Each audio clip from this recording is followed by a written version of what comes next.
ಹೊಡಿತಾನೆ ಇರ್ತಾರೆ, ನೀವ್ ತುಳಿಸ್ಕೊತಾನೆ ಇರಿ. ಇವರೆಲ್ಲ ಅವುಗಳಿದ್ದಂಗೆ. ಇಸ ಇಲ್ಲ ಅಂದ್ರೆ ಹಿಡಿಬೇಕು, ಇಸ ಇದ್ರೆ ಹೊಡಿಬೇಕು.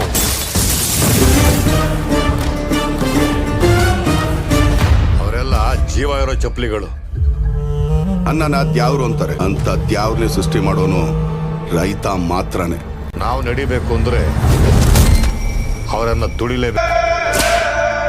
ಅವರು ಕೂಡ ಇಂದಲ್ಲ ನಾಳೆ ತಿರುಗ್ ಬೀಳ್ತಾರೆ, ನೋಡ್ತಾ ಇರಿ. ಎಲ್ಲ ಅವುಗಳು ತಲೆ ಎತ್ತುತ್ತವೆ ದಣಿ, ಆದ್ರೆ ಕಾಳಿಂಗ ಸರ್ಪ ಮಾತ್ರನೇ ಹೆಡೆ ಎತ್ತೋದು. ತೆಪ್ಪಾಕಿದ್ರೆ ಸಮಸ್ಬಿಡವ.